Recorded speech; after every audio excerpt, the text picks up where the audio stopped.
welcome to the Board of Directors meeting. It's April 26, 2012. And Amanda, would you like to call roll for us? Yes. Karen Machado. Present. James Fisher. Here. Tess Fitzgerald. Here. Denise Gallant. Here. Keith Gudger. Here. Joe Hall. Here. Jennifer Pittman. Here. Matilda Rand. Here. Isaac Rodriguez. Dory Steinman. Here. And Adam Wade. Here. Oh, we almost had perfect attendance. Maybe Isaac will still show up. Does anybody have any oral communications and would like to address the board? No? Okay. Seeing none, do we have any consideration of late additions to the agenda or additions or deletions to the consent and regular agendas? Okay. Then we will move on to the consent agenda, item 4, approving the minutes. I don't know if everyone has had a chance to look them over, if there's any additions, corrections, or deletions, or if we would just like to, I would be happy to, if there are no additions, corrections, deletions, I would be happy to entertain a motion to approve the meeting minutes. I so move. You can ask for approval of the entire consent agenda. Well, actually, no, because there items 5 and 6 were tabled. Okay, I'm sorry. And we'll deal with those later on. So actually, the consent agenda would be 4 and 7. Wasn't 5 approved? Oh, 5 was 5. I think we 5 was approved 5, but yeah. not 6. Yeah, okay. So I Correct. suppose we could approve the entire consent agenda with the removal of striking item 6, if that, Well, I'll start by Is moving acceptable. that we accept item 4. okay. I'd like to abstain from the meeting minutes of February 9th and March 24th. Okay. Noted. I'll second the motion. Okay. All those in favor of approving item 4, the consent agenda, the minutes of the board meetings? Aye. Aye. Opposed? And we have 1 abstention. Thank you.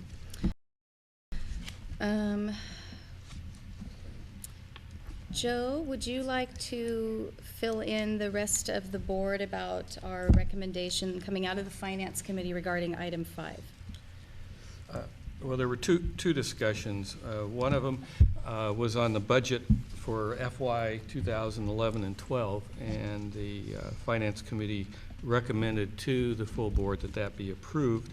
The other item which was with it is the budget for 2012-2013, and that has some issues that are tied to how the board will proceed or discuss at a later date the possibilities of a merger. So that item was tabled. So the only action was taken by the Finance Committee was on item 5, which was to approve accept the financial statements of March 31st, 2012, and to approve recommendations for a revised mid-year budget, which showed some adjustments due to personnel changes and other cost issues. The sum totals are all the same. Okay. I'd be happy to entertain a motion to approve item 5. I make a motion to approve item 5. Second. Okay. All those in favor, say aye. Aye. Opposed? No. Motion carries. What do we have? 9 to 7. 1. Item 7. Okay. Okay, so we have tabled, I have to see. We just won't Item take an action. Excuse me. Item 6. Yeah, we'll just- We have tabled item 6. So I think we, what would be the formality of doing that, Mary Ann? Do we just strike don't it? take action at this point. Oh, excuse me, sorry. Okay, so we're just not going to take action on item 6 of the consent agenda because that was tabled by the Finance Committee, so. And you can deal with it later on in the agenda when you discuss the next, actually, it's almost the next item, so it'll be real quickly. Okay. All right, so we will discuss that under our regular agenda. Item 7 of our consent agenda was the Employee Compensation Personnel Manual. And that was, well, Marion, do you want to fill in the board what we did with that, or Joe, would either of you? What we sorry, did, wrong. we had 4 items to approve, and we approved the wage and salary and wage range, I can say that, and the salary schedule. We made a change in the personnel handbook to medical and life. We approved a change regarding the job description for the Director of Technology, and we approved a rate change to the production supervisor position. And that is on page 37 rather than 38, or both Oh. pages, 37 and 38. Great.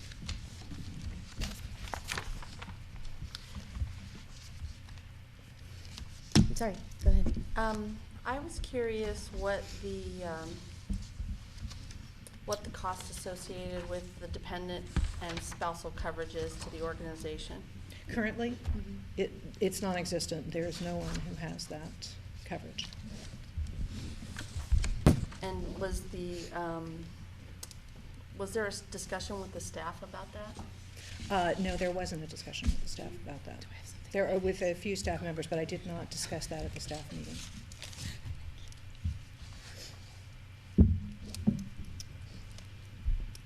Thank you. Okay.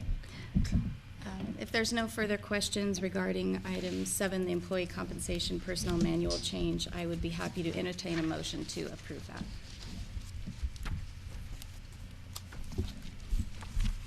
Did you want to make a comment on that? I think it's a good thing to give the raise. This is just a really hard-working individual who deserves it, and I'm really happy to see we address some of the underpaid. I mean, we're all underpaid, but this was a particularly low underpaid, so I'm really happy to see that. As for the benefits, going forward, I don't think we can afford dependents.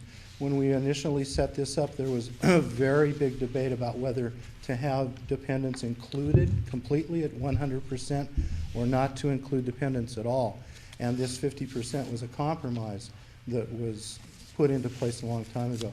But I think it's obvious moving forward that it would be great if we could, but we just can't afford it. So I think this is a good motion. Thank you. Any further discussion? I'd like to move that we accept the number 7, employee compensation and personnel manual. I'll second that. I'm on the personnel committee, so Okay. we felt they were good additions. All right. Second that. Thanks, James. All those in favor, say aye. Aye. Opposed? No. Okay, motion carries 9-1. Okay, moving on to the regular agenda. This is item number 8, is very much the same as item number 6 of our consent agenda.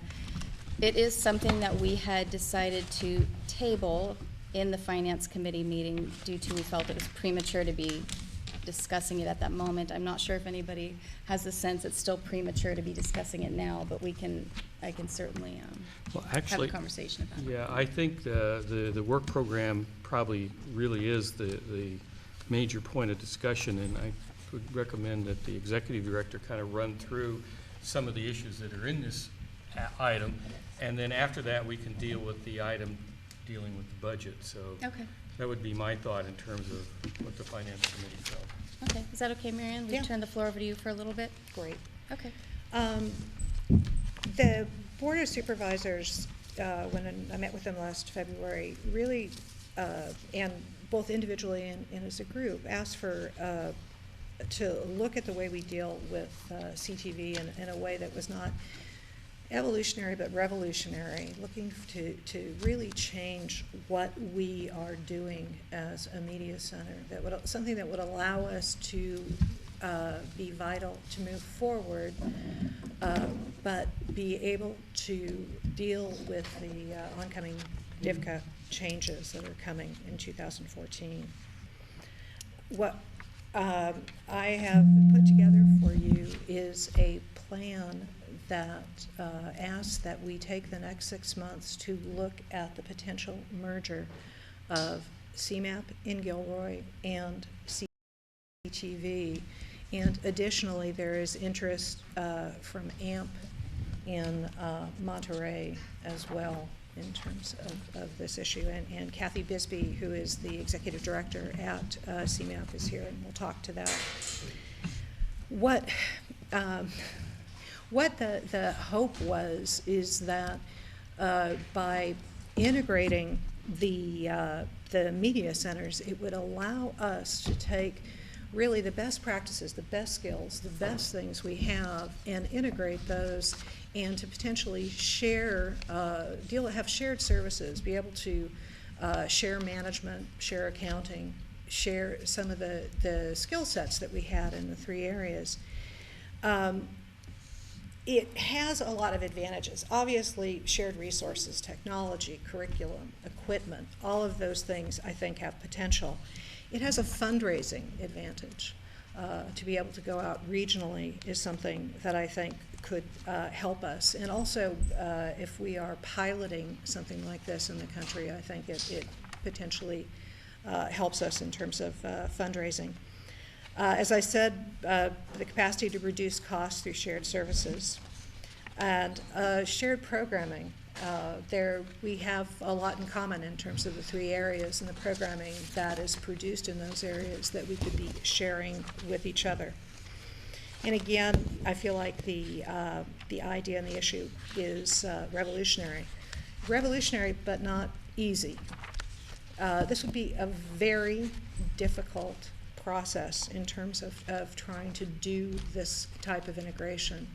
There is a great many things that would have to be agreed upon, that we would be going out to you, the board, to the membership, and asking for changes. We'd be asking for changes in governance. We'd be asking for changes in rules. We'd be asking for changes in just about everything in terms of the way we do business. And I think that to take something like that on, you have to feel that the advantages are there to take something like this on.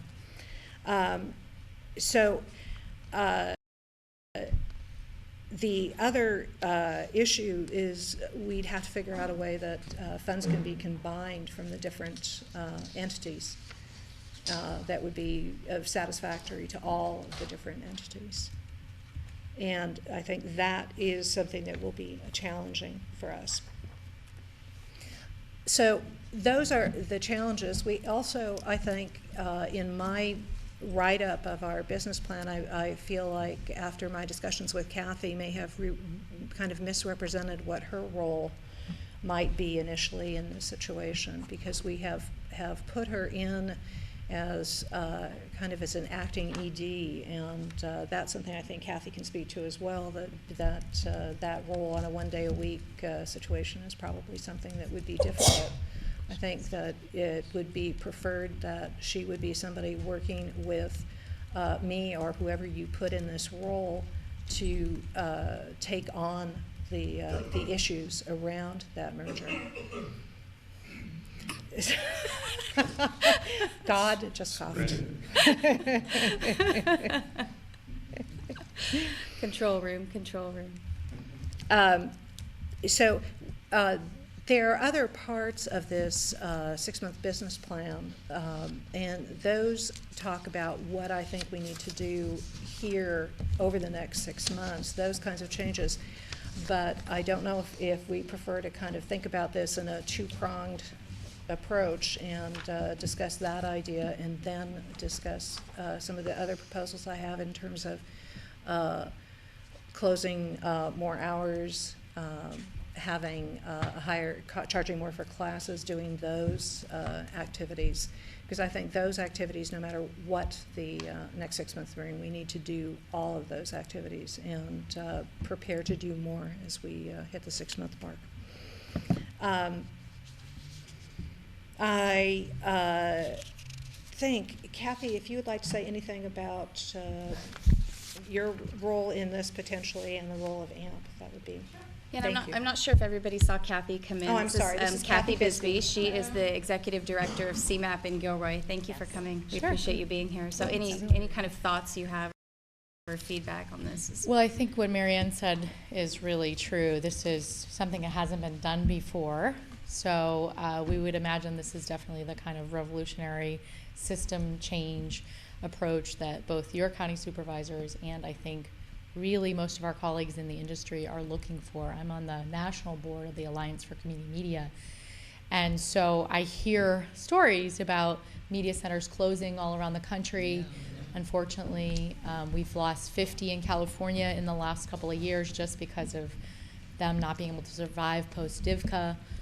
We anticipate other media centers closing. We've recently, in the last 2 weeks, gone to the new commissioner at the PUC, and we don't see any respite there at all, which is really, really disconcerting news.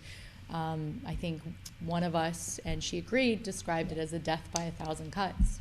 So we need to really look for solutions that are going to create system-wide change that protect community television and community media all across this country. I spoke with the national director of the ACM last week and let her know that we were considering this and that we were going to be taking it to our boards. And she said, you know, I think people will be looking to you for a solution if you can make it work. So I do think this is not just us who are in this situation looking for opportunities. I don't know how many of you have been on the board for a number of years, but we have actually been doing a collaborative with Santa Cruz, with CTV for the last year, and then CMAP and Monterey the year before. We went and wrote a grant to get an AmeriCorps. We had a year-long AmeriCorps with us the first year, and Paul Congo and I sat and had a lot of conversations about how we could collaborate, and out of that year, a number of things came up, but the second year was really all 7 media centers, so San Francisco, BAVAC, DMA, Davis Media Access, Marin, Humboldt, Santa Cruz, Monterey, and Gilroy all joined forces, and we've been doing a lot of collaborative work together. So I think this is, in a way, out of a lot of those conversations, but also given what's going on here in your county, and also for us, you know, we certainly have somewhat of a sustainable plan. We have raised a third of our income, over a third of our income this year, outside of our government funding and our franchise and PEG fees. But we're also dealing with a post-DIVCA world. Our franchise went to a state franchise in 2009, at the end of 2009. So along with Monterey, who's also been dealing with it since 2009, we're looking for potential solutions. But I do think it would be very challenging. I think there'd be a lot of work to be done to get us to a place where we could then merge. I think collaboration is filled with compromise, and it's filled with sort of what is the higher purpose here, and what can we do to move towards that higher purpose, which in my mind is saving community television on a regional and a nationwide level. The cable companies, as you know, have passed legislation in 23 states around the country that is severely undermining our resources. Wisconsin just completely lost 100% of their funding.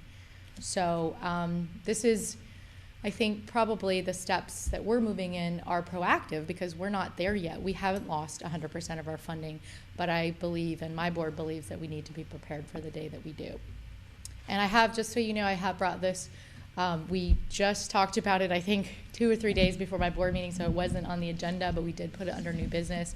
We had a very good discussion on my board about what some of the benefits might be of the merger. Obviously, your production truck is an amazing resource that we would love to share between our stations. And you know, for us, we have some level of sustainability outside of PEG and franchise funding and have expertise to share around that. We also serve 2 different counties and 7 different municipalities. So we're very similar in that we not only span a county, but we span individual cities within that county, and for our case, in another county as well. So is there anything else that That's great. any other questions that folks might have? I'm sure or- questions will come up. Okay. I'll have a seat and then feel free. If you look, I tried to give you an organizational map. Kathy had put this together that talks about how it's on page 49 of your package, about how in our initial proposal, what this kind of integration might look like. And it would have a regional board and local advisory board. So it would be asking us to be part of that regional advisory, regional board, rather than having the board makeup as we have it currently. So that would be a major change. And then there'd be a shared executive team with the executive director. And we have in the executive team an IT development person, because both CMAP and CTV are looking at using open source tools to make our systems available to our members and users without the interface that we currently have, which is a personal interface. That we're trying to both move forward in terms of the capacity of our members to ingest and to make reservations and to do all of those things. So sharing that information. What is IT? IT is information technology, but it includes all of the computer work that we would be doing to allow that mechanical interface where we currently have a personal interface. Sharing development, because if we are going to have a chance at going forward, development is going to be a big issue for us, and then a shared programming manager. The individual operations would have an operations manager and a productions manager on site, and a part-time programming assistant, and then would be sharing the staff, as you see in the center, the different roles. Again, this is what we put together after a few discussions. This is certainly not necessarily the final piece, but it's just an idea to give you a sense of how something like this would work, and how potentially this would be a cost savings to community television. So I have not put together a budget on the entire thing. That I think is what we need the next few months to try to, one, figure out if this is something that has the potential of working, and two, figure out what those costs will be and how the costs will be shared. Mm-hmm. I think it's one of those projects where I think it truly does have the benefit to take us forward. But it's a large commitment. It's a large and complicated commitment. But I don't think that CTV wants to die a death of 1,000 cuts. I like to think that there are ways to be able to move forward, and ways to be able to take this kind of model and integrate it with the best practices from other places that we're not integrating with, work to have a far more active volunteer force, work to replace some of the activities that we currently are paying people with volunteers. We've grown our internship program a lot over the past year, and looking to continue to do that. So looking at ways to make this a viable model, though it is staffed with far less people. So I present it to you for your discussion, and I'm extremely interested in what your thoughts are on this. Marianne, I just wanted to say that I think everybody here knows that you have chosen not to renew your contract for your own reasons. But I just wanted to let you know how much I appreciate the work and care and concern that have gone into making sure that CTV can live and not die 1,000 deaths by 1,000 cuts, or whatever we called it. And I really appreciate the collaboration that you've been doing with Kathy. I appreciate the research you've been doing. I appreciate the effort that you have put into making sure that CTV can survive, not only post-DIFCA, but post-Marianne. So, and it has been, whether we want it or not, change has come to CTV with the loss of Allie, with the loss of Craig, and now with the loss of you. Whether this is something that we wanted or not, it has come, and we have to adapt. And I really appreciate the steps that you have taken to ensure that we can adapt, and it would be something that is new and groundbreaking and precedent-setting. And like I keep saying to everyone, I do believe that together we are stronger, and I do support a merger of some sort, and how that's all going to work out, with who, with what resources, how we can combine it, how we can keep things separate, how we need to keep them separate according to terms that are put upon us by our various entities. I do believe it's something that can be worked out, but it's not going to be easy, and I do realize that. But I'd like to open up to the board members if anybody has any questions for Kathy or anything they'd like to ask Mary Ann, or if anybody would like to comment on anything. Go ahead, Joe.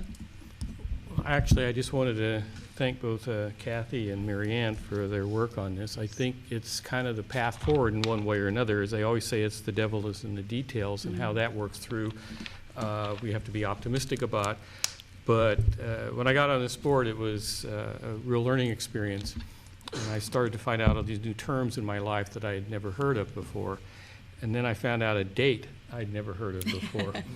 And when that date happens, there will be a lot of financial changes here. And I think it's good we start on this and we stay in the schedule that you have to see if this works out. Because if it doesn't, there'll be some very severe consequences. So I'm happy to have an alternative that seems feasible. It matches like with like in terms of the type of services that are provided. And it provides a path forward that you might be able to build on in an environment that's going to be very hostile in terms of trying to help community TV survive. So I'm very hopeful of this, and I'll just leave it at that because I'm sure all the other members and the public may have other comments. Anybody else? Go ahead, Denise. So I was just wondering, is there a description of what that will look like next year? For instance, where will CTV be? There's all the shared people. Where will they be located here, or will they be in the other location? They'd be located in both locations. I mean, CTV would continue to have a presence, obviously, in Santa Cruz. We would not have just one regional center and work from there. So we would have, currently, CMOP has three locations for their media center. And from what I understand, some of your employees actually live on this side of the hill, so they would be able to work here or work at their facility. And same with our people; they could choose to work over the hill as well. So there would be some shared staff, and there would be some staff that stays exclusively at their own location, from what I understand. Okay. I think it's exciting, particularly for the programming, because I keep getting asked by friends in the other counties, why can't we see your program? And, instead of 2 nights, I'd be on one, I know. But I'm lucky to have that, I guess, if you choose to keep my program. But sharing them, it's bigger, it's going to be better, more viewers, more of everything of the things that we do here locally, and maybe can take the place of some of the things that come from the outside that really have not too much to do with us that we play, but it would probably be more of our local stuff that would be remaining, hopefully. James, did you want to add anything? I'm still giving it some thought. This is new to me, so I'm just letting it go. Okay. All right. Anybody on this side? Go ahead. Yeah, I'm curious about, maybe Kathy can answer, what the training looks like, or we've talked a lot about how we wanted to increase training and job career focuses and courses. Kathy, I don't know if you want to pull your chair out here, so that way you're not kind of hidden in the dark over there when we're talking to you. Can somebody pull a chair over here so Kathy can? I can stand for now. You want to stand? But I'll sit back down, and then it'll be easier to get back up. All right. Hi. So in terms of our training, we've actually, one of the things that I noticed right away in our community is that even though people are very interested in free speech, not to the extent that folks are in Santa Cruz, in Gilroy and Hollister and San Benito County, but what they do really resonate with there is job training programs, because San Benito County is actually the 5th most depressed county in the entire nation. So they have a very high unemployment rate, and job training is very, very important. So we've partnered with the EDD, we've partnered with behavioral health, mental health programs, we partner with the youth programs. We actually serve about 660 youth in both of the counties. So we're doing a lot of job training programs. We've really sort of gravitated towards more new media programs, even though we are doing studio productions. We're really trying to think about how are the tools and the trainings that we're providing helping to lead people to jobs. Because that's what people want, and that's the best way for us to provide media and technology needs, in addition to the channels and the free speech that we provide. Is that also part of your revenue generating?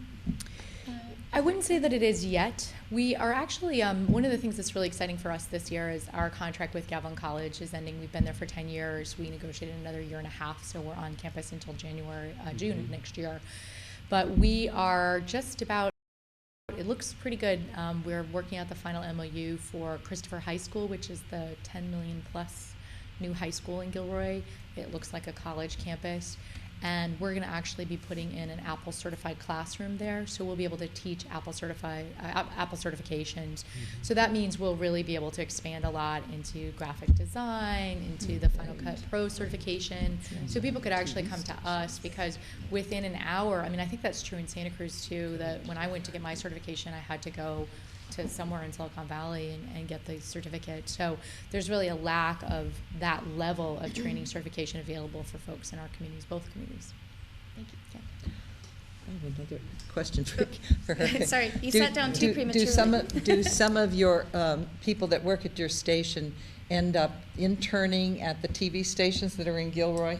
Because that's the thing we miss here. When I was in Sure. Sacramento, we had TV stations that I could send my students to, and they could Yes. actually get real jobs, out there in the private That's wonderful. sector. Unfortunately, we do not have any other local media in Gilroy besides CMAP and a local newspaper that is a little on the decline at the moment. Where are the two TV stations? There is Patch, actually, and we are partnering with Patch. There's no TV stations that are based out of Gilroy. The closest one would be 45 minutes north in San Jose, or about 35 minutes, 40 minutes south in Salinas. So we don't have any local Salinas television. is what I'm And there's thinking no of. local Okay. radio stations either. One of the things that our board has asked us to research this year is the LPFM, the low-powered FM radio licenses that are coming before the FCC. So we're in the process of doing that research to see if maybe a community radio station is also in our future. We feel like we could get different kind of volunteers with that kind of process. So that's certainly an opportunity for us as well. I got another one. So when you said that more than a third of your income is coming from other resources, can you give an example of where you went? So yeah, we mostly have generated a number of grants. So we got a federal broadband technology opportunity program, a BTOP grant, 2.5 years ago. That was for $154,000 that we're doing in San Benito County. So we're doing broadband awareness work. We're one of 7 programs that the Zero Divide Foundation here out of San Francisco made us a sub-awardee for that grant. We get funding from the Packard Foundation. We've done that successfully for a number of years. We also do some fee-based services and in earned income. We do about $35,000 a year in paid productions, which is pretty good for that community. You can't pay quite the premiums that you do for production over here because of the income level in the community and the availability, but we are pretty much the only folks in town that are doing video production in both communities, so we're gaining a lot more ground in that area. We also provide contract education-based programs that are all fee-based. So we work with the YMCA, we work with MAXA, the Mexican American Cultural Association, we work with Hollister Youth Alliance that's now in both communities, we work with both school districts, and we have contracts with both school districts to provide after-school programs and programs like that. So we are also, rather excitingly for me, my board has approved that we go to the Benavon training, which is a fundraising consultant program. We're actually leaving in 2 weeks, and 8 members of our board and staff are going down to Irvine, and we're getting trained on this technique of how to build relationships with people in the community and really extend the potential for fundraising for leads and donors. So we're going to be starting doing those events in early June, and we'll be doing one every single month. As we generate enough leads, we'll be doing then a big fundraising breakfast. And they have a very structured approach. Their average nonprofit raises $200,000 in their first year of doing their program. So we've really made a commitment to generating fundraising from donors, as well as looking for the larger grants and opportunities to benefit from fee-based services. Great, thank you. That's great.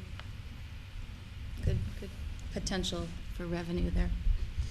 Anybody else have any other questions or comments for Kathy or Marianne? Does anybody want to speak to what the biggest hurdle might be? Like is there just one thing that you think is going to be the real turning point or the real challenge, or is it just a lot of little things? There's a lot of things. And I think one of the issues will be the point of view of the membership. The membership basically has to vote for this process as well and feel that this is something that's going to. So my question, did you want to answer that? I can answer that, yeah. I think one of the biggest obstacles for me is going to be my board, honestly. Because we have a sustainability plan and aren't facing the kind of threats that CTV is, I think they need a little convincing about why we should merge, because it's going to be a tremendous amount of work for me, and I already have a very big job at CMAP. But 4 years ago when we started, we never could have envisioned what we've been able to do in the last 4 years. So, I think they're very excited about the possibility. But I think probably some meet and greet between the two boards and really figuring out the structure and what some of the benefits are. I'd like to have them come over and see the truck or have the truck come over there and really meet with some of the staff and kind of see how we might be able to integrate. Actually, that kind of goes along with what I was asking before, what was going on in my head, is I know that some of the people here are working really hard. Ron mentioned he was, and I know he is. And but if you're taking, if that same person is sharing now, is taking the work on of a whole nother station, I mean, is that really, is feasible? To double up, like let's say the programming person, he's programming 3 stations here. How many stations you have? Can a person handle all that? I don't know if you've seen the chart that I think it's in your packet. There's an org chart, and so it kind of breaks down what the new structure would look like. I think there would be some changes. There would have to be changes. If you want to save money and resources and be able to collaborate effectively, you're going to have to make some hard decisions at some point in terms of what staff is doing and who is the staff that's doing that and so on. For our team, we have a budget of $420,000, and we're doing a lot of work in the community. We have 5 channels. We're, like I said, serving 600 youth every year. We're providing after-school programs, plus we have 200 members. So, we've been able to do it on a small budget. I think sometimes when you don't have a big budget, you just figure out a way. And it's not to say that when you have a big budget that you're wasting money or spending it for not being frugal, but I think that a lot of us nationwide, myself and then Denver, for example, have had to figure out other ways to do things. So we've had to kind of throw out some of the old workflows and try new workflows that actually make more sense given the new technologies that are available, and retrain staff on how to use those technologies. I have staff who 4 years ago were like, no, I'm not going to use some of these tools. But now the entire staff is really open and welcoming and working hands-on with Denver Open Media's tools. They spent $384,000 to create tools that would help automate public access stations around the country. They have absolutely no operating dollars at all. They're only getting capital money, and they've been able to survive on one staff person that's running the entire station. So they have a station manager, and they don't have any other staff she does all the programming. You have members doing the programming because there's a tool online that enables them to ingest their own content, set up programming blocks to do that. So they've spent a lot of time and money, thankfully for us. We can now benefit from that work that they've done. And we are also trying to give back to the open source community to help further along those tools, because we want to continue to grow and advance those tools so that we can help more community media centers. I was just speaking with your former board member, actually, Lisa Mastramico, down in Long Beach. She's doing some consulting work with them. They have the first public access station in 12 years starting back up there, which is really exciting given that we've lost so many in California. And they're also looking at Drupal and these tools that the Open Media Foundation in Denver has developed, because they only have one staff person. It's going to be one operations manager and maybe a finance admin person for 1 day a week. And they've got over 200 producers that would like to come back to their center. So how are they going to do that? So I think what we're having to do now is be more and more innovative and really look to what those new solutions are so that we can really hone our skills and narrow down the cost that we have to put out to be able to do the work that we do. So my question is, I'm looking ahead with what's coming up with DIFCA in 2014. Obviously, from what you're presenting to us, this is going to save some money on both of our sides. But there is no money at this point for personnel, after DIFCA. And so I'm wondering, what are we setting ourselves up for? Because in this chart, there are staff, and that staff at this point cannot be paid from the classes and other projects that we do for the community. So I think people are gonna ask, well, where's the money gonna come from in 2014? If you set up this chart, how is that gonna sustain itself? I think that's, if you talk about hurdles, that would be a big hurdle. So we're already under DIVCA. So our franchise agreement at the local level ran out in December of 2009. So we're actually already in that place that you're speaking of. Different CPAs have different takes on this. I actually spent the entire day with my auditor yesterday, and you guys have the same one, Robert Smiley from Berger Lewis. Is really great, and we spent 2 hours on this topic, actually. And lucky for us and lucky for you guys, he is very well educated. He's read DIVCA. He actually went and looked at the FCC guidelines for what capital actually is according to the FCC. And I said, Robert, if you had to sign your name to something today, what would you say? He said, it's murky. It's very murky. There is no accounting class you can go to that gives you the definition of how public access stations can classify capital cost. San Jose, Creative TV, former CTV staff person Suzanne St. John Crane has been working with an auditor. They paid, I think, $90,000 to get an auditor to sign off that most of their expenses were capital, in fact. So there are ways to deal with this. I know the city of Monterey, which I would encourage folks to contact if you're interested in hearing more about this, has basically said to their public access station, to AMP, we trust that you're following DIVCA, and we leave it at that. So, Can Joe add a little something? Yeah, I just wanted to mention, because that's a good question, and that's one of the concerns we have, because your choice is to fall off the cliff or change. But I spent years doing radio programs at KUSP, and they get a small amount to operate from NPR. And on this chart, the first thing I asked is, where's your development director? Where's the person who's going to start? Because they haven't had one in here. I think Kathy was the last one in community TV. And until that starts up, there won't be an answer. One thing I think the county is doing, it's very strategic, and Tess might want to talk more about this, is they're reserving a certain amount of money for a transition period to help bridge this gap to when this organization has to do what it does, and if it merges, it gets into raising funds. And I don't want to say it again because I've said it so many times, but when I did my radio program, which is much simpler to do, I learned, than a TV program, it was kind of interesting, but I had to go out and raise money too. And so I would go hit up anybody I could find to do it. And it was interesting. After a couple of years, I actually had people, and we'd read out little announcements, this program's sponsored by this program's sponsored by that. And that's what's going to happen here. That culture's going to have to kind of grow here, and it'll take a while. But I don't know how much KUSP's raised. I asked somebody, and it was a pretty substantial figure. It really surprised me. And unfortunately, one of the things that happens, though, is you spend a lot more time doing that than you do other things. But if you don't do that, you weren't ever able to do anything else. Yeah. So, anyhow, I wanted to add that because that was my thought, is where's the money going to come from to keep it going. So can you go a little bit deeper then? You say you're already under DIVCA. Yes. And so you have expanded in getting money sources. Well, that's why we went after big grants. That's why we expanded our youth programs. We spent a lot of time training our staff. Pretty much almost every member of our staff goes out and trains on our youth programs.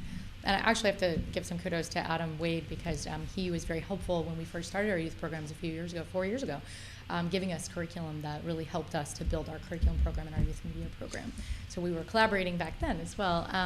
But I think, I think it's very vague. I think that this DIVCA issue is not yet clear. And so our city and counties and board have really felt the same way as Monterey and AMP's folks and other media centers who are in the same boat as we are, that we think that it's vague. We are surprised that the cable companies have not raised a fuss about it. If there were enforceable situation and it was very clear and not as murky as it is, we think some action would have happened already, since for 2 years now we have been under DIVCA. There have been media centers who have received threatening letters, but nothing has happened, even as a result of those letters. So it's my feeling as an executive director of CMAP that where we're at right now, we are allocating our dollars for classes in our accounting system to look at, here's where our income is going specifically. That's a change that we've made, and they're still making, really, to adapt to that. Because we've been able to raise over a third of our income, that's free money that we get to use however we want towards operating expenses. We've really minimized the number of staff that we have and had those staff take on different kinds of roles and had to train them. And there has been a culture shift. I think that's important to acknowledge, because you don't just walk in and change an organization overnight or merge two organizations overnight. It is a lengthy process. Even for us to make the change post-DIVCA really took 4 years. And it took buy-in from everybody, that we were on the same page. It took support from the community that that's what they really wanted us to do. Because we could have shrunk. That would have been one option, is just to shrunk. And we lost about $45,000 a year the last 3 years, and then another 12 because when we did the audit for DIVCA, the cable company realized they'd overpaid us and had the right to take money back. So we lost money in the whole DIVCA deal. And then we also lost the entire county because the county just hadn't followed up on their DIVCA ordinance. We luckily got them to pass the ordinance weeks before the deadline. So we were able to get them the 1%, which they give to us for doing all of their productions every year. But you know, you've got to get your counties and cities to pass a DIVCA ordinance. That would, I think for us, that would be a requirement of taking on the merger, because if we don't have those DIVCA ordinances in place, you're going to lose all of your funding. So I think that's something that could be moved on quickly to make sure that we get them on board. And that was kind of my question in terms of process. And kudos to Kathy, you've done amazing things in the last 4 years with CMAP, and I'm excited about the concept of a merger.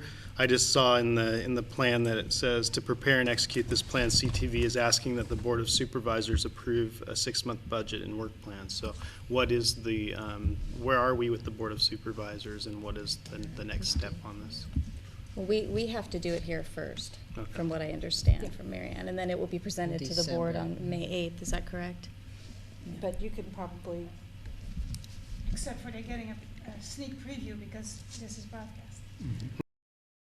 Well, and I think that there's some excitement. I mean, the sneak preview is even more so because I got the packet last week. So, so we've talked about this. And I think that some of the members of the board that I've spoken with are glad to see some innovative ideas coming out of community television. I think they're reserving judgment pending more detail, because the concept is good, I think, and but there are a lot of things that need to happen and a lot of things that need to fall into place in order for to go from concept to reality. But I don't think I think that they're encouraged to see some idea like this coming down their way.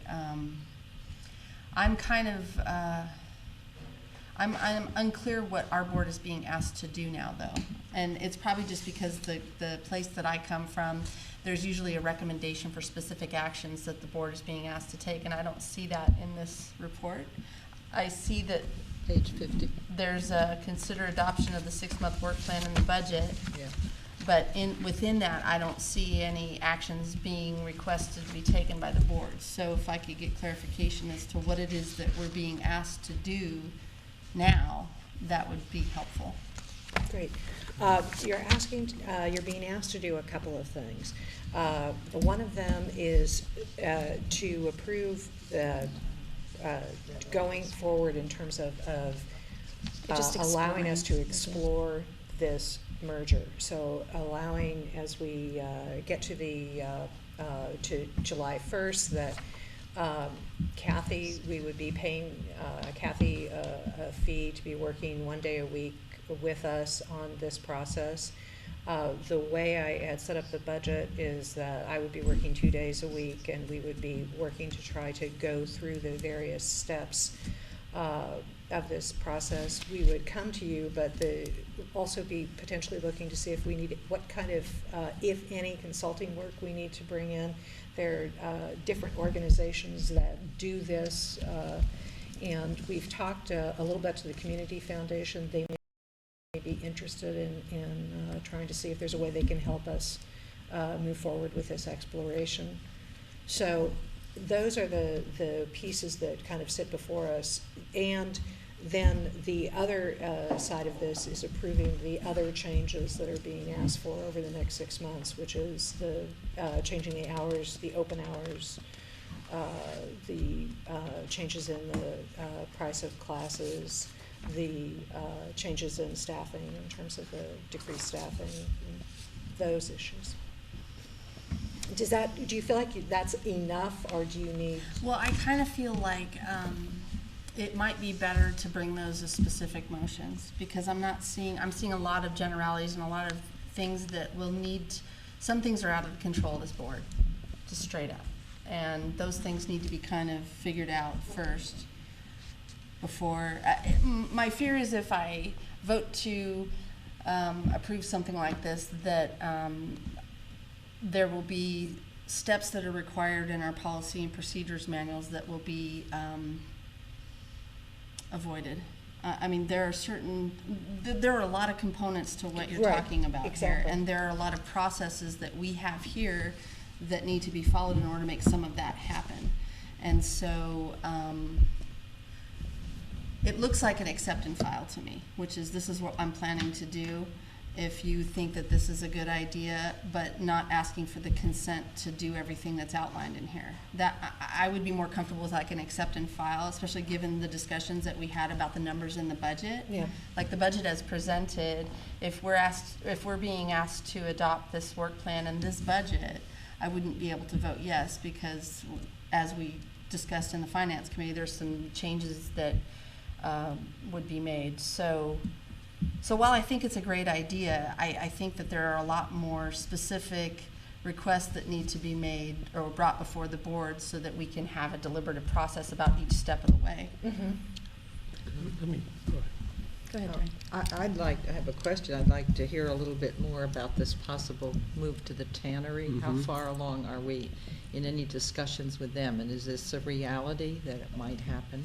It's something that we have had a discussion. We've had a couple of discussions with both the city and with the organization that runs the tannery about that potential move. And the county has been in on those discussions as well. Right now, what we were waiting for is certain things to happen on the side, on the tannery side. They were looking to see if, in fact, they would have money for tenant improvements that would still be maintained as part of their income, and that is something they had to go up to the state, and they're looking for approvals with that. So I would say that we are in the discussion period with that. It's kind of a separate discussion, but there are some advantages to making that move, and but that would be something that we would bring in front of the board of directors, and there'd be a discussion. Go ahead, John. well, maybe to take off of what Tess says, but take a baby step. What would be the baby step we need to take so we don't lose any momentum on this? Because my concern is that we only meet once every couple of months. So if we wait to come back for a couple of months, time will run out and it'll be just another idea that kind of floated off. So what would you say in terms of this series of ideas and concepts and the budget? What do you need to take at least the first step to start organizing and doing what you need to do to see if this is a reality that'll work for both parties? I think for me it is that there is an interest in moving forward, and I can begin to do the research and bring back to you. I could bring back to you in June the kind of the different pieces that we would need to bring together, and hopefully in that time as well we would find out if CMAP is on board in terms of moving forward with this. We would also find out potentially if AMP has any interest in that, and that would clearly change kind of the equation. Could I ask? Well, and we had also discussed the possibility of a tri-county merger as well. So that's not entirely out of the picture either. Well, then I have a follow-up question. In terms of the budget, there were some items put in for the 6-month budget to fund some of this. Right. And do we need to approve some of that now and some of it later? Or what do we need to fund now to not lose the momentum if we don't fund it, or should we do it for 1 month? Or I'm just kind of curious as to, you know, what the pieces are that, I just don't want to not do something Right. that stops it, but I think Tessa's point's right. If we keep it open and people understand all the pieces of it, it'll just be a lot easier to go through one way or the other. Right. And I think the other difficulty that's presented is that this merger is without precedent in our organization's history. We don't really have anything specifically that addresses this type of thing in our manual. So I think that's the other challenge moving forward. So, you know, breaking it out into different votes, I think is fine with me. If that's what we need to do, is vote on smaller pieces of it to keep the exploration of the idea moving forward. I think the thing in terms of moving this forward to June, let's say, that we're going to move to our June meeting. Between now and then, it would be trying to, like I say, get the answers in the areas that we need to in terms of that. Getting from you tonight, getting a sense that you are willing to continue to explore this going forward with this. And then coming back to you in June with specific steps, because we can research in terms of what our costs would be around any kind of consulting that we would be bringing in. And then I could give you a lot of clarity about the things that need to change in terms of governance, in terms of our personnel manual, in terms of our rules and regulations. So what we would have is basically our due diligence list and all of the different things that we would be going forward with. And then as we go into our new year, July 1st, that's when then we would go forward with those activities.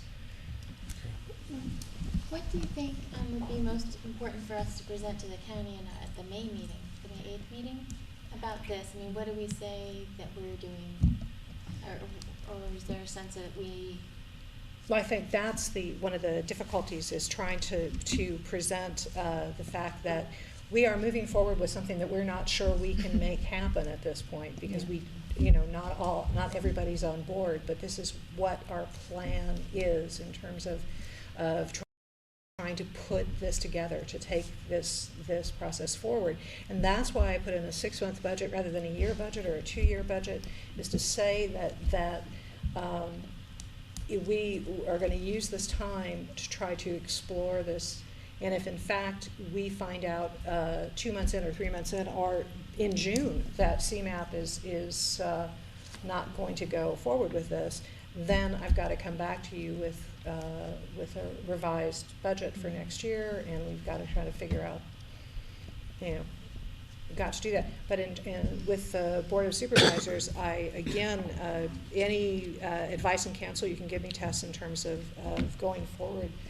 I know that I don't get the sense that Kevin is really excited about having a 6-month budget. And well, I don't know that it's Kevin. It's that the board asked for a multi-year plan. Right, and we're not just related to staffing, because I'd seen that you'd responded that's contained within this plan, but that's not what they were saying. Okay. They wanted to see that this organization has some sense of a clear path over the next few years, so that it's not like we're going to spend a lot of time exploring and then a month before the next report we're going to come together with something we've cobbled together really quickly. I mean, our concern is that we need to keep this operation going. Yeah. This station, the public access needs to continue, and what they were looking for was some sort of multi-year plan that shows how this organization is going to accomplish that, so that we don't have to put it out to RFP. Right.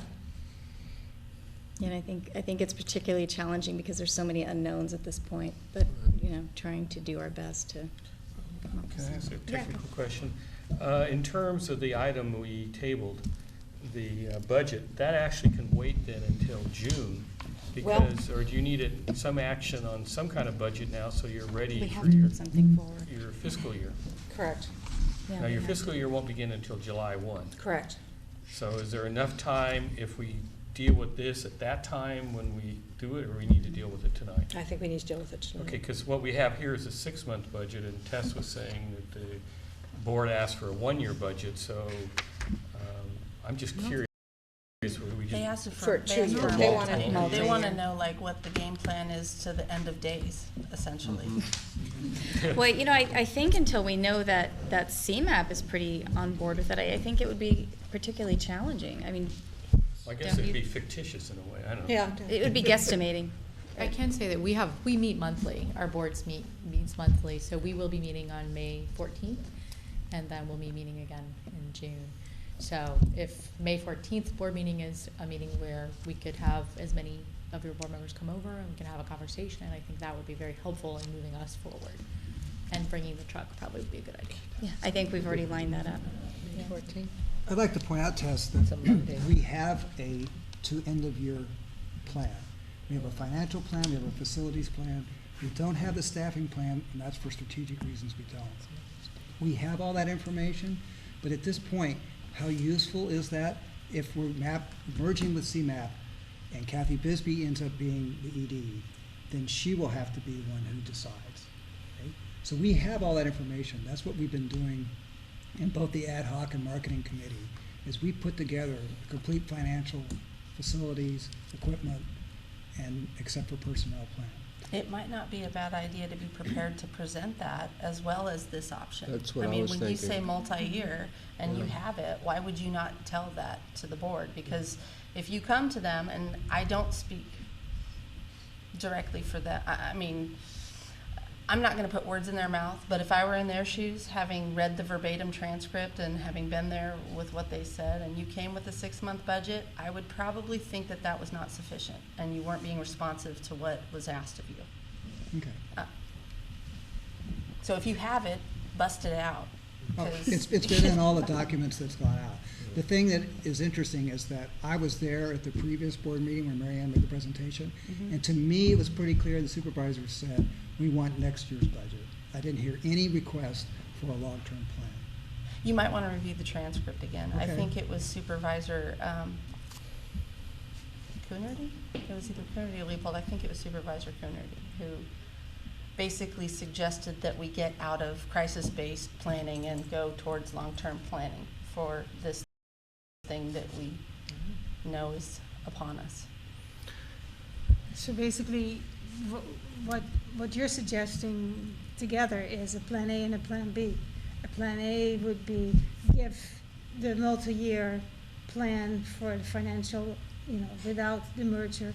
And then plan B is the merger and with a half year. And then, but even then, I think you can give multi-year, or at least, that shouldn't be a problem because you already have it for CMAP. So I think we need to go two-prong, and I think it's great that you say, bring both. Do you want to make a motion to that effect? I make a motion. I said, do you want to make one? I make a motion. Well, are we ready for, I don't know if we're ready for a I think that's motion what you yet. have to do, Is is it- meet all these different needs. Well, is it possible, I see the 6-month budget, is there any way to put that into the multi-year budget and just, I mean, there's nothing that says that after the 6 months that we're not going to be following that multi-year budget anyway, right? I think that's I apples would and think it would be oranges. unlikely to follow in that plan. Yeah. It I was a think that's apples and different way oranges. than CMAP has gone. It's a way to present both, though, is what Yeah. I'm saying. I'm Well, and happy with that. I could be wrong, but I sense that we're talking about two separate things, really. We have our yearly routine thing that this organization does, which is bring our annual activities plan and our budget to the board for approval. And then we have the board called you in, asked you what was going on because there was concerns that the organization could not continue for lack of a plan. That's different than a work plan. Mhm. There's like the big, how we're gonna make it plan. That's not It how is, it because the happened. work No, the plan board are didn't the call us in. activities that you're gonna perform over the course of the year, and the, how you're gonna survive past 2014 without a plan is a different plan. I mean, Well, just to clarify, we were not called in by the board. We requested to have a presence at that meeting. So just to clarify that. you were requested by the board to come and address with the board how you're gonna make it past 2014. But that was also initiated by CTV, Oh, okay. just to clarify. So, I mean, is there an objection? Would other board members have an objection if we do the two-prong approach? Not just to cover our bases, but to show that we actually have a plan going forward this way. and have it go and plan forward this way with the CMAP, or even, a combination of. Meaning that we're thinking and seriously about making steps. But I do agree with you, Tess, that there are things in here that tonight we can chunk down and make motions about and get certain things accomplished. But we may want to start with just saying, yes, we'll show the multi-year financial plan and, the other road, which means that we have a half-a-year budget. The Yeah. materials are due to the county tomorrow. So, It's possible. Not Just don't get really. excited That's an tonight. Not likely. Not really. Well, It sounds to me, and I just want to get a general sense that most people on this board are in favor of exploring a merger. Is that correct? Is that the sense that I'm getting, that most of us are in favor of exploring that idea? It's not necessarily I'm in favor of it, but You're not opposed to it. It's intriguing, We need to do something. and some of the aspects of it are very appealing. But it's being in favor, it means that I really encompass everything that's what's in it. Right, And well, then I- I'm yeah. not. Well, then I realize there's a lot of unknowns. There's a lot of pieces That's of the right. puzzle that we have to fill in. And again, we don't have a precedent for this within our organization or even really in the state. So we'd be doing something that's pretty groundbreaking and precedent setting, and it's a bold move on our part. And again, there's always, I think, going to be some nervousness about moving into territory that's unfamiliar. So. I'm in favor of it, and if Matilda wants to make a motion, she will. If not, I'll take the motion on the first part. I'll make a motion then. Okay. So the first motion I'd like to make is that we prepare both a multi-year, we present both the multi-year financial and work plan as identified by Keith, and this part of bringing the merger towards to the board with a half-a-year budget. But do we have those, let me ask you this, Marianne, do we have those materials available? What we want to avoid is you having to structure things all night. Well, we have a very generalized budget. We'd have to do a staffing plan based on that generalized budget, and it would change because our budget has not been based on the notion of moving forth with a merger, so it would definitely be here's this and here's this. Mm-hmm. But is that a possibility? I mean, are these things pretty much already prepared? I guess that's what I'm trying to say. That's what he was saying. Can we do, is That that we have it. something Well, that's feasible? I think maybe a way to take your motion and add another aspect to it is to present what we have and say, because the board meets every 2 weeks, say at the next board meeting, you'll bring along the full year budget, and then you have all of them there. You have the concept of the merger you're working on, and here's the budget for that. And then we'll bring to your next meeting the full year budget. Because if you don't have it ready, there's no reason to rush it now. I mean, I don't Right. think that's a good idea. Well, we have a full year budget, but the full year budget is not going to do it. What they need is a 2-year budget. Oh, So. But didn't you say, Keith, that we do have a multi-year budget? We have a Without plan the for what the merger? organization looks like in 2014. Right, and Right. it's not a But- detailed, We don't have it Well, fleshed then- out exactly how we Right. get there. Well, the next board meeting's 2 weeks from now. I guess you could just, I mean, some of this right now, there's so many unknowns that you would just simply take the best estimates you have of you have the 6 month, that's detailed out. And then you do a multi-year budget and bring it to the next one and apologize that, you didn't do it and throw yourself at their mercy, but say, we'd rather use our energy to look at this other option and just move on from there. I mean, we could talk in circles about what they're thinking, but I think what's important here, I don't want to lose track of the fact that we do have an option that may seem real that'll prevent 2014 ending up a cliff for this organization or some other thing. I mean, I'd rather spend my energy, looking at how we carefully look at a merger and move on from there, but not to slight the board. Say, we'll bring back a multi-year budget next time. I mean, that's just a thought, because that would give you time to do something that would be at least real. And Do you Keith's- mean multi-year budget To with the 2014. merger thing Yeah. or a multi-year budget without the merger That's thing? right. But the thing is, I'm concerned about is that I want to make sure we're presenting a united front. I don't want to be going to the Board of Supervisors saying, well, we could do this or we could do this. I think that's the thing that we have to be careful Yeah, of. Well, it's not so much what It's- we can do. It is, if we go the direction of the merger, this is what it looks we're like. gonna do. If Yeah. we don't do merger, this is what it's gonna look like. Right. It's not, we can do this, we can Right. do Well, I that. think then we have to be careful how we present the information. Exactly, how so we say don't, it, yeah. you know, seem How does that sound to you? divided. I don't know what I'm trying Well, to I'll say. second, And, Now, how does it sound to you to do a two-pronged approach? That's and what I don't know how difficult that is, but I'm feeling a little in the dark about some of this, because our last meeting, we had no talk about this merger, and now we're here at this meeting, and we have that as our main plan. And I do feel that, and to support what Tess was saying, I think that we do need to present our two-year plan, Right. because while that is going on, this is the new thing that we're Right. exploring, as it were. There are a lot of questions I still have that I would like to get briefed on at a later time. You didn't get this a week ago. Yeah, but there's still more questions in that. Yeah. So, Marion, I'm not sure how you're feeling about this idea. All I can do is try to, I'll go back to the materials that we have, that we've put together in our ad hoc committee and that, and try to figure out how we can put together a multi-year budget from that. And I would put together a year budget and attach it to the merger, see if we can figure some of those things out. I guess it would be trying to submit both and saying, this is our choice in terms of a plan going forward.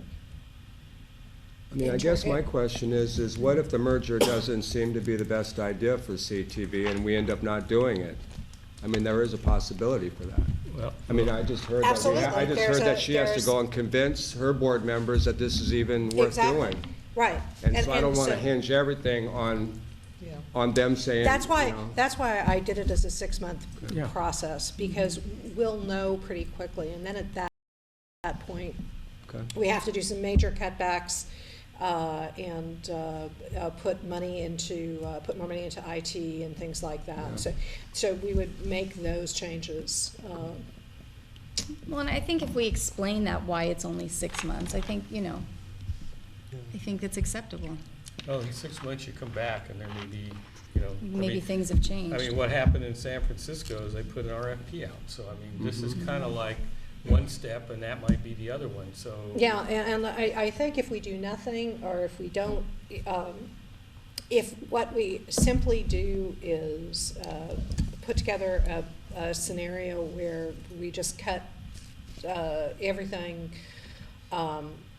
I do think that an RFP will go out. I think if we have problems with membership not voting for a change, I think an RFP will go out. I don't think that the county or the city have any issues with vacating the contract. I don't think that's a problem at all. I think that they, the needs have to be fulfilled, one way or the other. And they have to feel confident that we have the capacity to do that. No, I made a motion and Yeah, and I think Yeah, I you was were gonna going to say second there's- it. I was going to second it. Yeah. There's still a Go motion for on it, the floor, Elaine. but I don't, do we need a more detailed motion that, should we structure it better, I guess is what I'm saying, to be more specific? As far as I know, Keith, I think I heard you say that, based on what's been done in the ad hoc committee, that there is a plan, a multi-year plan, and that there is a budget attached to that. There's not a budget attached to it. Okay. Again, I think we have to kind of split up our terms of art. I don't think what the board was asking for was a 2-year budget. I think they were asking for a 2-year plan. Right. Right. And the plan is, what is this organization going to look like? You know what your budget's going to be. It's going to be 0. Yeah. So what do you have planned to keep the lights on when that happens? That would be your fund development. That would be your volunteer base expansion, those kind of things. Throwing numbers with sub-objects tied to them is not meaningful. Showing that you have an understanding of the problems that you're facing, the real business challenge that you have and tangible ways that you can overcome that, that's what I think they're gonna be looking for. This merger concept is one path, and I think that it has a lot of potential. Whatever other plan that you're working on that shows that you've got your head around what the issues really are and that you've really well considered and are moving towards a new business model, that's worthwhile too. Yep. But if you show up with a 2-year or 6-month budget with none of that other stuff, that's not gonna be received well, I'll bet you. I will say that this plan, the 6-month plan does, and the merger concept does address some of those issues too that I know they're concerned about in terms of fund development. We heard from Kathy, a lot of those, she hit a lot of those points.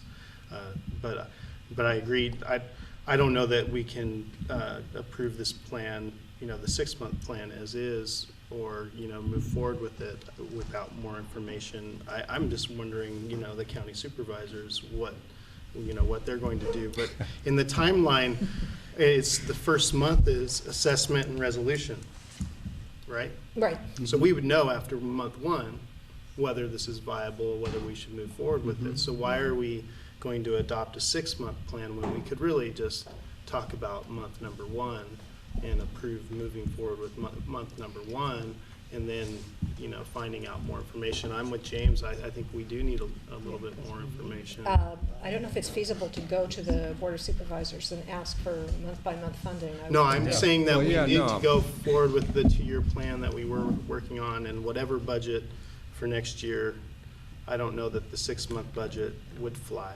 But month number 1, I think we should explore This this. is getting really confusing. Yeah, no, I think all Tess is pointing out is that we need to show that we have looked at this seriously Right. and that we're taking serious action. Right. And that if we put down, yes, we are seriously considering this super exciting idea about this merger or these mergers, and this is what we're doing to undertake that, and show that there's some concrete steps that we're not just shooting out there in the dark, but that we're taking serious, legitimate, Right. steps. And then the idea of putting forward the 6-month budget, great, but then the other part about that 2-year plan, which we've talked about endlessly every Thursday for months now. Right. And we have 3 lots months. of really Yeah. endless months, and we have lots of great ideas that are concrete, and then maybe if we could just make sure that it's clear we've looked at the facts, that we need this revolution that we're being asked to do. I think that sounds very, very valid and helpful for everybody. Just- Have that So all in then- there. Just, there's, as the seconder of the motion, the only thing I'd ask the maker of the motion is just to be clear that we're adopting the 6-month budget. So if we don't end up with an organization that comes the end of June that doesn't have any ability to pay any checks. right. Yeah. And then I think what you're saying, Jennifer, is true. Explain to the board what the situation is. If they request an entire year budget, we can bring that up at the next meeting, bring it to them and go for there. But this at least gets you over that bridge to, Except for, I don't think I said to explain to the board what the situation. I think they want to know that we know what the situation is. Right. And that we are actually, we know we need to take steps. The other thing I'd like to point out too is that that board controls the meetings. So to say that we're just gonna come back at their next meeting, we don't have the authority to say that. okay, well. we They can invite you request, on, yeah. and they continue you. So I just wanna, Well- don't go into it with the assumption we're just gonna go ahead and put ourselves on the next meeting, because that decision's made by the chair. Well, I apologize, I misspoke. I'm just concerned that we have the technical ability to pay people here. Maybe what we can do is withdraw this motion. No, and- I'm the only one who can withdraw it. No, I'm asking No. if you would consider withdrawing it so we can make a more clear motion and be real clear exactly what it is that we're voting on, because I think that we've He's changed asking me it. to amend it, and I'll be happy to do that. Okay, I think with that, it's probably clear enough. Okay. It's going to get after this discussion. Right. I feel like we need to move forward on this, because we could just talk about it all night. Right. And Can we restate the motion? Yeah. Do we have another budget for fiscal year 2012, 2013? No, Yes. Yes. We do. we do? What is it? Okay. This is the only one we were presented. See how many copies I have. I need 5, sorry.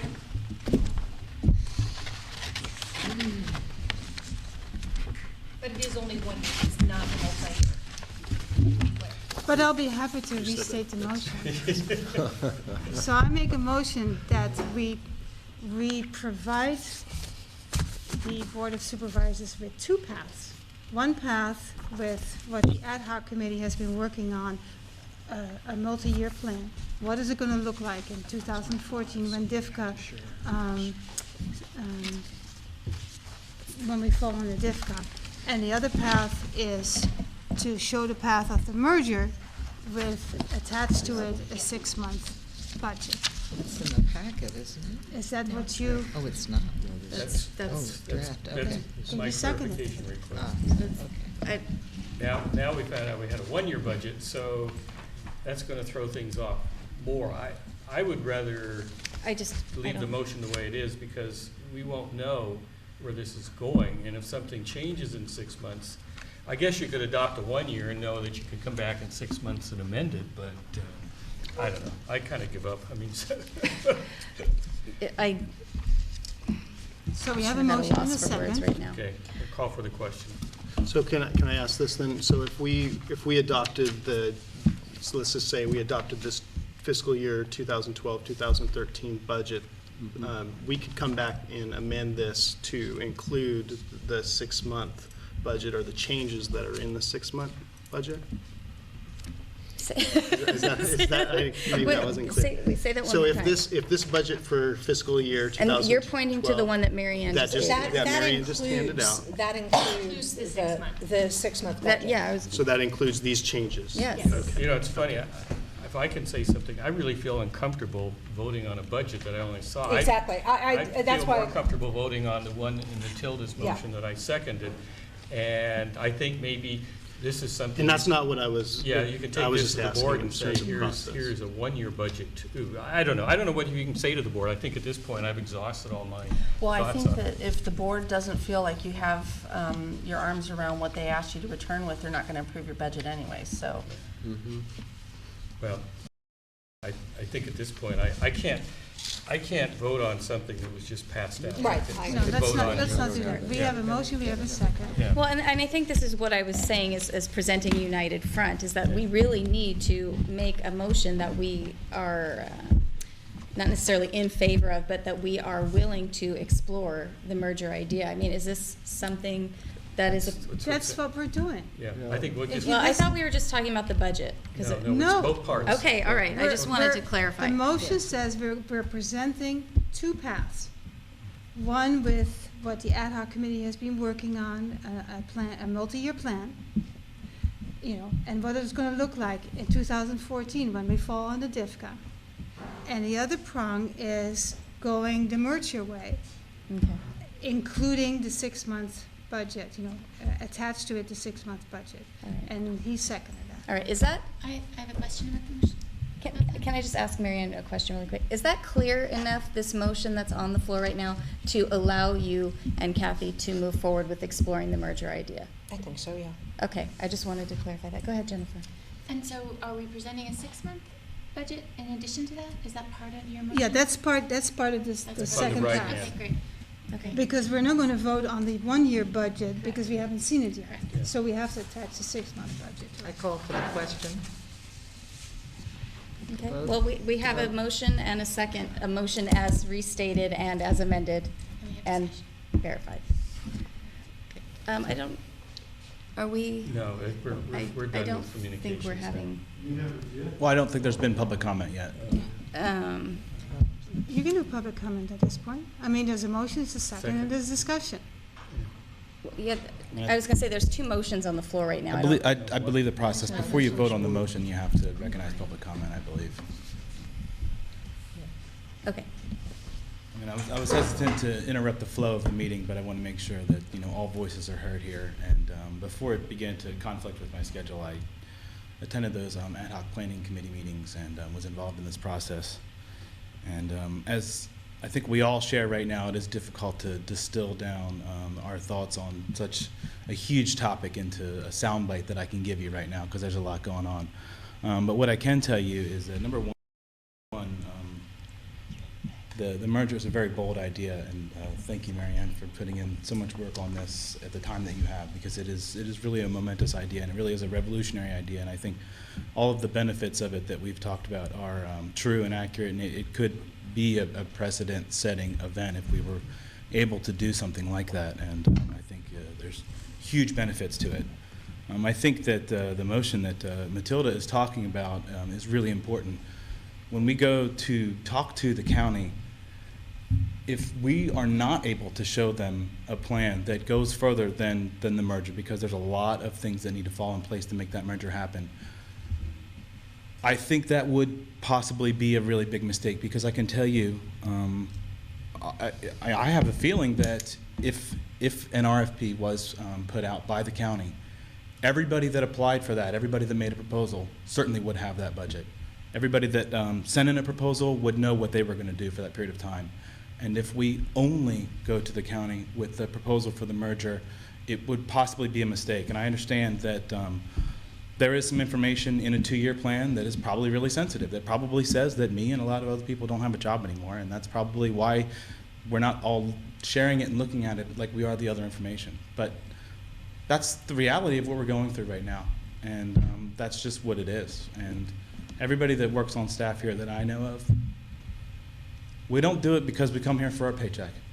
We do it because we believe in what we're doing, absolutely. And as a senior at UCSC, when I did an organizational analysis of community television, that was my conclusion, is that to have a successful organization like this, you need employees that do it because they believe in the mission.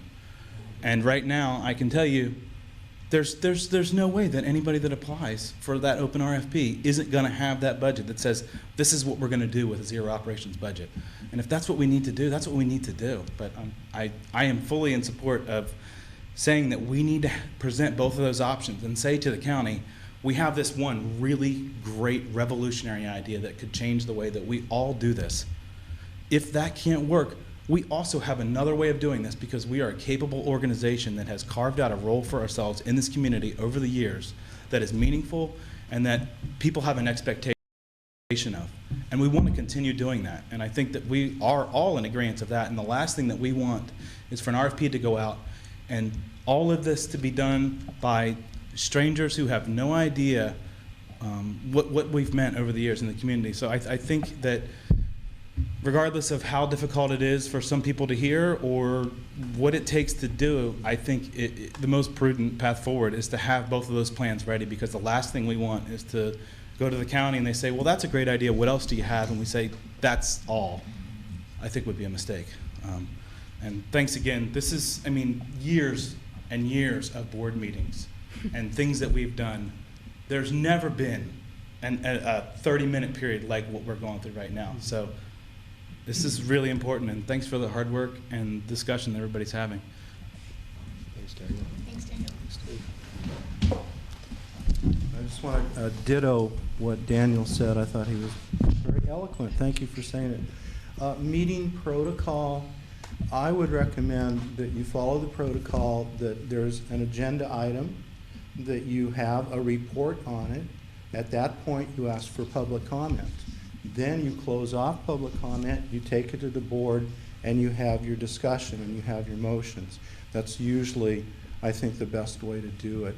So I just wanted to throw one other thing in here, and I have to give credit to Daniel once again for this, because to me, one of the most intriguing things about this merger is when we started 18 years ago, the holy grail for community TV was to somehow bridge the divide between Watsonville and Santa Cruz.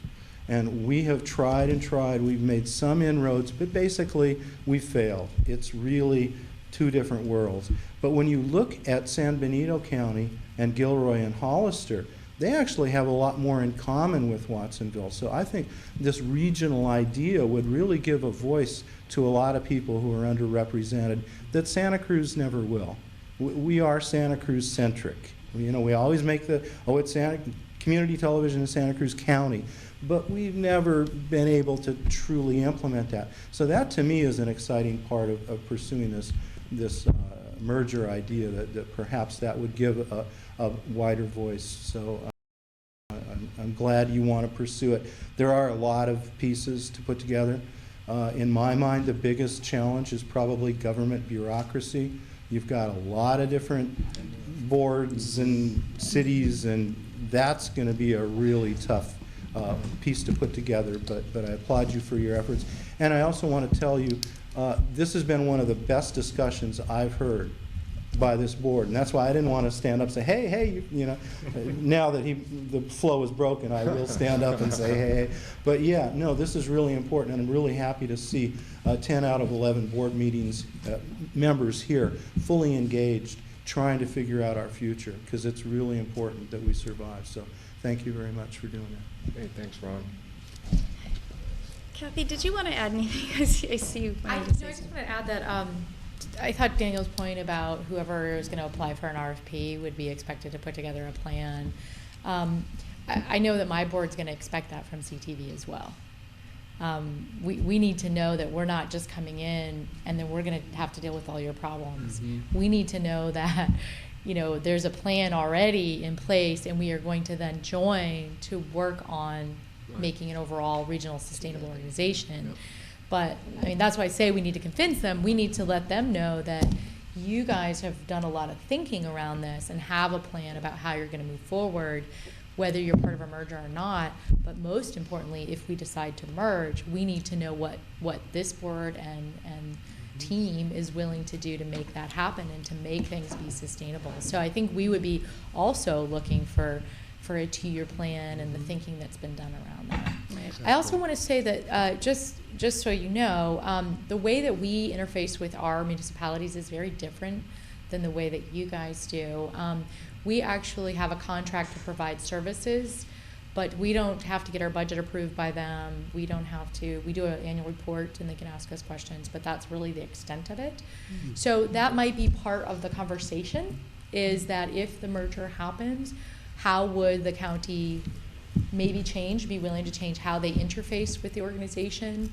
If they feel really good about the movement forward, would they be willing to kind of sync up the way that our municipalities handle the resources and the level of trust that we have from our municipalities, really to, once we give them, we give them an annual plan, but they're really not approving anything. They are really trusting us as a nonprofit.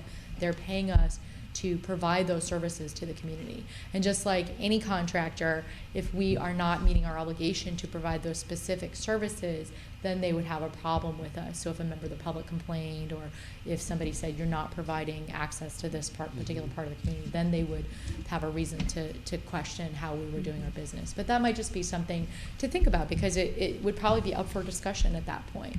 And I do just want to be clear that for us, we would have some requests that we would make. One would be having a plan and knowing what the thinking has been for a couple of years out. How had you been thinking about the future? And then also, how are we going to get the municipalities on board to get a div cut ordinance? And then also, some really deep conversations would have to happen between us and your municipalities, along with members of your board, around how do you see capital versus operating? What is the interpretation? Because I can tell you that there are probably 20 CPAs and attorneys who are viewing it differently.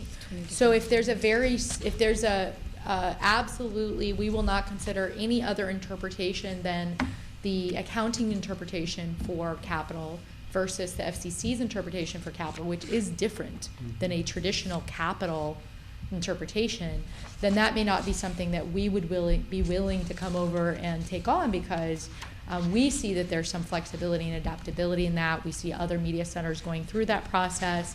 We see CPAs who are willing to call some of our operations, IT, all of our IT staff, and directors' time as being capital and being able to back that up. So we would need to really work closely with the municipalities to make sure that we're all in alignment, and that I think having the regional organization and the regions really working together would give us the ability that if we do come under attack by the cable companies, we can then pool our resources and hire a lawyer and maybe make this a federal case, frankly, because it could get to that. I don't think that's where it's headed, but I think that there needs to be some pretty deep conversations about what the information we have, what the information they have, what the information other media centers have, so that we're making some really clear decisions about what we're willing to do in terms of that risk and how we interpret that language. Great, thank you. Thank you. We still have a motion on the floor, so I feel like. If everybody here is so puzzled, I'll withdraw my second, but I actually think the motion that was made gives the information to move forward, so I don't know what else to do. I mean, you make a motion, you make a conversation, so I'm kind of stuck. We allow everybody to have the discussion, so I appreciated the public comment, and I think there's a couple other questions on the board that we need to. And Denise and Keith also. Yeah, I think Denise had her hand up for a while. Go ahead. I was actually responding to something earlier. But one thing, I'm not as in touch with all of the money side of it as a lot of you are. But one thing I see is the merger it seems like a really great idea and a way to save us. But in that other plan, I'd like to see some other ways how we're going to get saved. Right, and that's what we've been discussing in our weekly meetings. And and so we haven't talked about those things out of those meetings. I mean, Joe mentioned something earlier about sponsorship. I hear Kathy talking about grants are a big thing. Mm-hmm. So I guess I'd like to hear some of our other plans. And, in the 2-year thing, it shows cutting the amount of classes, increasing the cost of the classes. I mean, I think it needs to be, more of that, as far as the other plan. Right. I think that's all. So, again, I want to say that I think that this, exploring the concept of a merger is a very good idea. I think that's a bright idea that needs to be looked at. But I think that maybe the approach that we're trying to take here is non-responsive to what we're being asked to do. Because the work plan and the annual budget is a routine approval that comes on the consent agenda of the Board of Supervisors every year. And they look at it, they review it, everything usually looks pretty in line with the previous year and whatnot. That's not what was asked for. What was asked for was the multitude of plans that you have, not necessarily tied to a specific budget, because until you have a good couple of plans, you're not really going to have any concept of your budget. But in the meantime, you're still operating, and that's separate. Your work plan and your annual budget is a separate issue. Mm-hmm.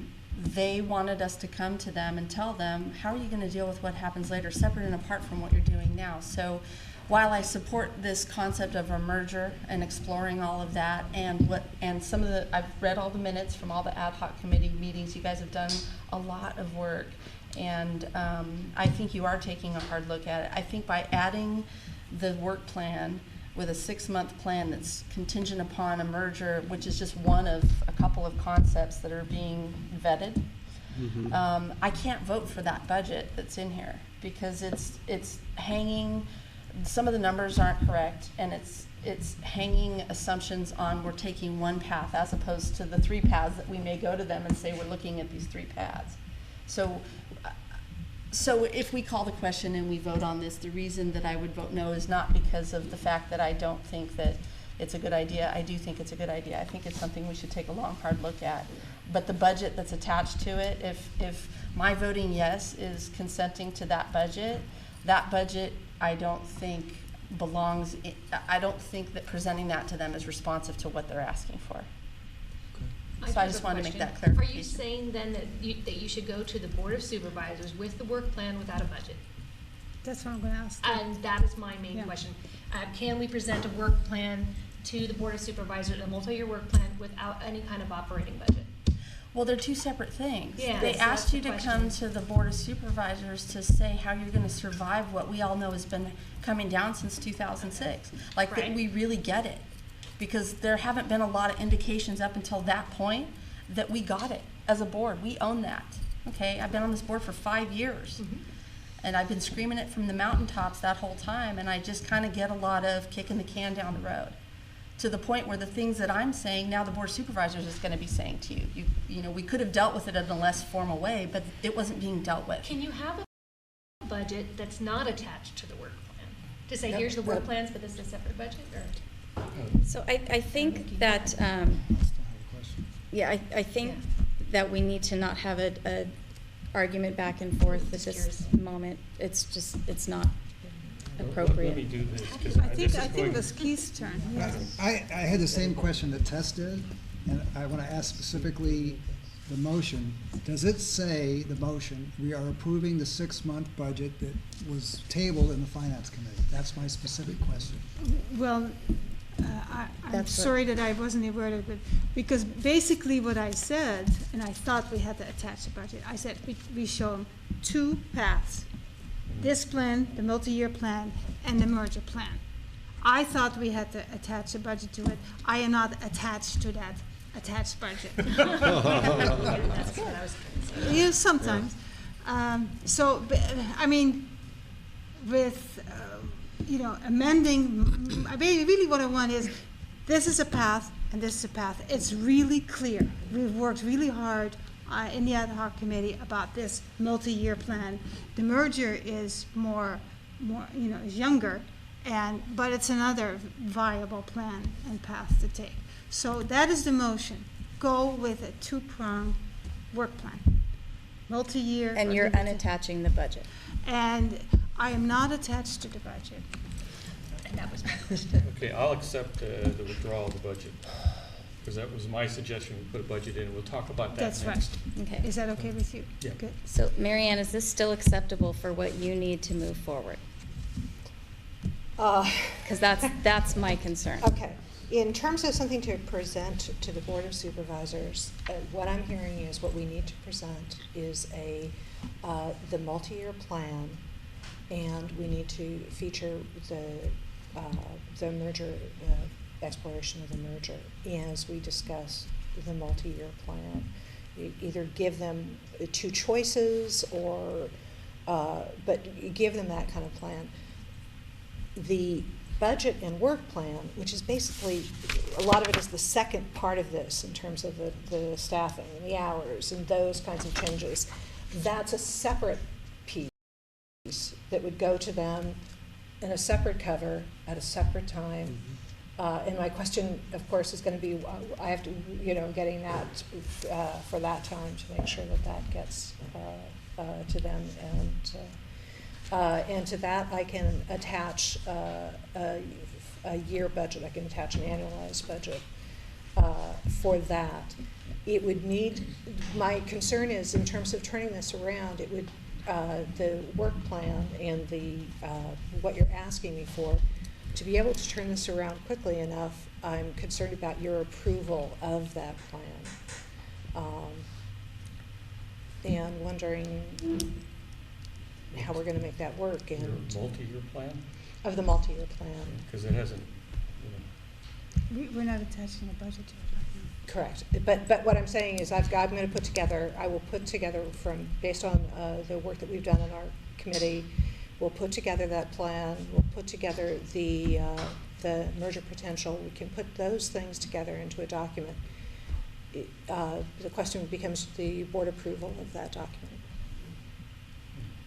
Well, and being clear, the board isn't going to approve how this organization is going to do business. The board just wants to know you're going to be able to do business.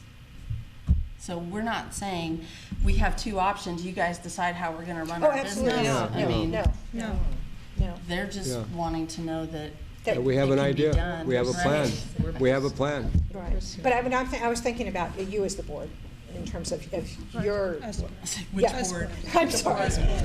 The important board. I mean, I think this, what Tess said for the Board of Supervisors is the same, in my opinion, for this board at this point. It's information provided to give you a sense of the path forward, which way it goes. Time will tell over the next few months. Yep. That's I correct. think that's your, That's my 2 things, and of course, since we have talked about the merger and what we're going to do in the next month and what we're going to do in half a year, that of course is something that we're going to focus on, because we already have that other plan, but we're going to focus on that right now and really explore it till either it's successful or we say, well, it's not working. Either, the CMAP doesn't approve of it, or we find Right, some things right. with it, or there's other input that makes us not want to take that route. But we have two legitimate routes right now, and that's what I'm saying. Present those two routes, and we're going to, for the next months, we're going to work on the merger route. Okay. I think we've had enough. Yeah, I called and Dory called twice, so. The question, please. Yes. According to Robert's Rules of Order, that takes precedence against more discussion. Yes, it does. So are we at a point where we can take a vote on this? Is everybody comfortable with the motion that's on the floor? The second, we've called the question, we need to make a decision here. So, all those in favor? Aye. Say aye. Aye. Opposed? No. The motion carries 9-1. Please make a note of it. My vice chair and I have just discussed that this meeting has run already an hour and 45 minutes. We would like to request a motion, or how do I say it? I'd like to entertain a motion that we move some of our item agendas to our next meeting, such as the fundraiser. Maybe, I don't know, do you need to do your report tonight? Okay. You could appoint the committee, though. That's the- Say that again? The recommendation says you're going to appoint a planning committee. We could do that now. Oh, the report out from the ad hoc? Page committee? 55. It's the annual fundraiser. Annual fundraiser. Right, Yeah. I think that we could move Appoint that. a committee.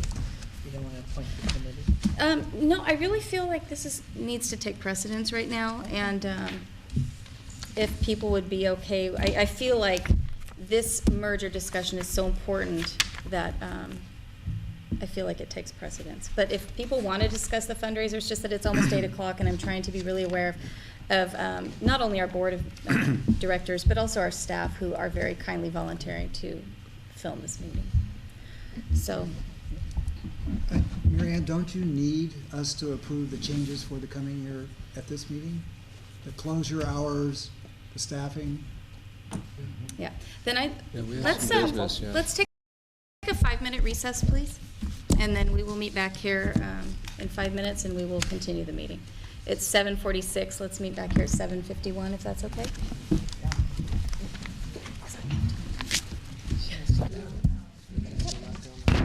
Ron, are you guys ready? Okay. We'll rem soon. We'll rem soon. Okay. You got a blue screen behind you. All right. We're on. Thanks, everybody, for the 5-minute recess. I think we all needed to really think about what we're talking about here and take a deep breath and be able to move forward feeling a tiny bit refreshed. I know 5 minutes isn't a huge amount, but sometimes just to be able to get up and stretch your legs is helpful. We can't really move on to our next item, which is number 9, because there is still a motion that we have to entertain that Mary Ann needs from us. And do you want to remind us of that? And I think, Keith, you had mentioned it, that you needed us to approve the staffing, their classes, or there was something. Well, in Another the motion. work plan that I put together, I talked about that changing the hours of CTV, reducing staffing, charging more for classes, and cutting the number of classes that we offer to allow them hopefully to be better attended and more profitable for us. And those things I think the board should Entertain. entertain. And was this with or without the merger? Was it either or? No, this was with or without. This No is- matter what? No matter Okay. what. And these are things that have to happen, from what I understand, in order for this station to be viable? Is Correct. that- yeah, In okay. my opinion, yes, that's what. Well, that's from what I've read. It seems like to accommodate the mandatory 15% reduction is one of the things, right? Okay. I don't know if people have the ability to tolerate another hour-long discussion, so let's try to keep this to a minimum. If anybody has any questions or comments about this next motion that somebody, I hope, will put on the floor. But So should we go to public comment before we do? a yes, would anybody like to make a public comment about this? I'd like to move to adopt the parts of the work plan that address personnel, staffing, and classes. Is that enough? Basically, everything is listed under the 6-month work plan and budget. Okay, all right, is there a second? Yes. Okay. All those in favor? Well, can we get discussion on the board? Yes. Sure, he made a motion, so I was rolling with I it. heard Adam's motion, but I heard Mary Ann say 6-month work plan and budget. Is that? Oh, I'm sorry, excuse me, I didn't mean to use the B word. I don't think that's what It's she just, meant. it's everything It's a that's month. listed. It's a Thank work. you. Under the 6-month work plan and budget. And she can't add to my motion anyway, right? Right. Not trying to Jones your Right. motion. Right, so anyway, I do have a motion and a second on the floor. We can have further discussion if we need to. I would urge the board not to try and rush through this, because I get that, you know, everybody would like to go home, but we're a governance board, and this is the meat of what we do. And I just, it doesn't, you cram stuff down the pipe that fast and you're gonna make big mistakes. And we don't have a lot of leisure, the leisure of time. And I don't really feel like, I don't know that, I would like to see a more specific motion that really says, this, we're approving cutting the hours from one, or doing the hours from 1 to 9, Wednesday through Saturday. That's a motion done. You know, that we call for each part of it so that it's really clear, because I don't want there to be any ambiguity in what we're authorizing here. Let's do it. Well, I'd like to think that most of my, or all of my board members did come to the meeting prepared and did read their board packets. So just because we don't discuss it, I'm not gonna assume that they don't know what they're voting on, would be my statement. I do. Okay. That's the motion that's made. Okay. I think what I heard is, and it is clearer, you know, it's like, of course, only Adam can withdraw his own motion. But I think it would be clearer if indeed we say, okay, hours, classes, staffing, and then have different motions on those. Because somebody may say, no, I'm not going to vote for that because I don't agree with something in here. Okay. And so it would probably, for the passing of each part, make it more clear if we could take them separately. But like Okay. I said, Adam has to, is there? And I one- will amend my motion, because there is one part of the staffing that we wouldn't be wanting to go forward with this, the 8 hours per week of Kathy Bisbee, right? If we weren't I don't know. getting approved. So actually, I have some questions about that. So I'm going to amend my motion. I move to adopt the hours change of public access to be open from 1 p.m. to 9 p.m. from Wednesday through Sunday, and closed to the public on Monday and Tuesday. I'll second that. All those in favor? Aye. Opposed? Motion carries. I'd like to move that CTV reduce the number of classes it holds on a monthly basis, and to change the cost of the classes as indicated on page 51 of the work plan. I'll second. Okay. All those in favor? Oh, wait a minute. Question? Wait a minute, I'm not clear. And, okay, so you want to talk about just the classes right now? We're not talking about staff? No, I am Okay, not good. doing staffing. Just this right here, on page 51. Okay. Okay, go ahead, Dory. Some of these you raised $5. Why are you charging $90 for final cut? Seems like exorbitant to go from 40 to 90 for that. The class, because of our facilities, the class can be only taught to 2 people at a time. Oh, okay. So I to see. be able So to it's almost personal. actually break even, we have to charge that much. Okay, because that seemed like a big amount. Yep. Okay. Still a bargain. So it's motion second? Okay, we still have a motion on the floor. I have one other question. It also talks about offering discounts to members who show financial need on the next page. Are we gonna continue that? Oh, it says beginning July, we will no longer be offering those discounts. No, we can't.